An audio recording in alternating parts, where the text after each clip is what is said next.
Bonjour à toutes, bonjour à tous. On se retrouve cette semaine pour un entraînement pour l'évaluation que vous aurez la semaine prochaine. Donc une compréhension orale, c'est un petit peu pour du beurre si vous voulez, pour que vous voyez exactement ce qu'on attend de vous.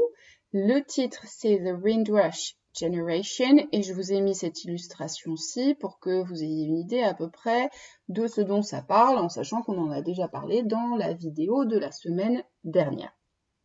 Alors, on est en fin de chapitre et on a traité à chaque fois de l'idée de culture shock, donc les gens qui vont se déplacer, alors tout seuls ou en groupe comme c'est ici, d'un pays à l'autre, et le sentiment, comment ils vont se sentir une fois qu'ils arrivent dans leur pays d'accueil.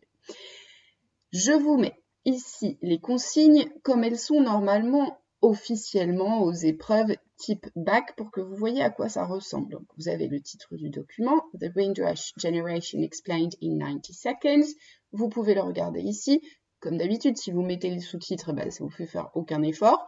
Moi, ce que je vous demande, c'est pas mettre les sous-titres, mais par contre, vous pouvez regarder autant de fois que vous voulez et bien faire des pauses quand vous en avez besoin. Vous devez me faire donc un compte rendu, en rendant compte, en français pour répondre à ces questions. Concrètement, comment vous devez faire? Alors, on rédige en français. Je le dis 2 fois parce que des fois j'ai encore des trucs en anglais. L'orthographe n'est pas pénalisée, ça ne veut pas dire qu'il faut écrire n'importe comment et que ça doit être illisible, mais on tolère les fautes d'orthographe. Alors, ce qu'on va faire cette semaine, c'est que déjà on va commencer par lire un article simple sur le sujet, donc Windrush Generation, pour savoir de quoi on va parler. Je vous envoie donc le lien vers cet article, qui est un article de la BBC, qui est très court. Vous avez pas mal d'illustrations, etc. Mais donc, vous avez des petites phrases comme ça qui vont vous expliquer qui étaient ces gens de la Windrush Generation. Donc, c'est un surnom qu'on a donné à une génération de gens et vous trouverez toutes les informations donc dans le document ici. Une fois que vous avez lu l'article, vous avez une idée globalement de ce dont on parle. Vous regardez la vidéo, vous prenez des notes et ensuite, à partir de vos notes, vous allez m'écrire un paragraphe en français. Vous devez d'abord me donner la nature et le thème principal du document. Le document est un extrait vidéo d'une interview, d'un journal télévisé, d'un jeu de télé-réalité, j'en sais rien, qui traite de, vous me mettez le thème. Pour les événements, les informations, vous donnez bien tous les détails que vous avez entendus et vous pensez notamment aux chiffres, s'il y a des dates, par exemple, des choses comme ça. Alors, quand je vous dis de me donner tous les détails que vous avez entendus, ça ne veut pas dire qu'il faut mettre les sous-titres et copier mot à mot tout ce que vous avez lu et non pas entendu. Moi, ce que je vous demande, c'est vraiment de faire cet effort-là. Et c'est uniquement comme ça que vous allez pouvoir progresser. En plus, je connais vos niveaux individuellement, donc si quelqu'un qui d'habitude est très en difficulté me donne le texte à la moindre virgule, je saurai que vous avez lu les sous-titres, ça ne va pas être très intéressant pour vous.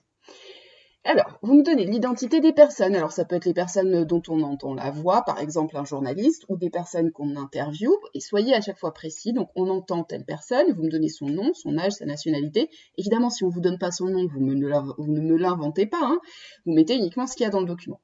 La personne est un journaliste anglais qui travaille dans tel pays, je ne sais pas quoi, etc., etc. Les différents points de vue, s'il y en a.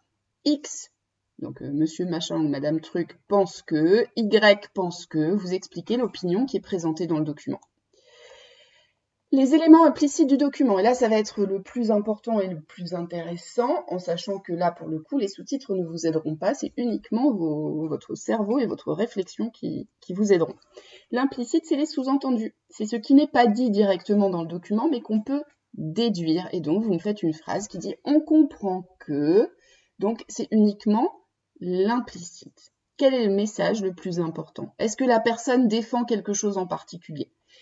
Et enfin, vous terminez avec la fonction et la portée du document. Donc le but a pour fonction, par exemple, d'informer, mais d'informer qui, sur quel sujet et dans quel but. Pourquoi est-ce qu'on informe les gens?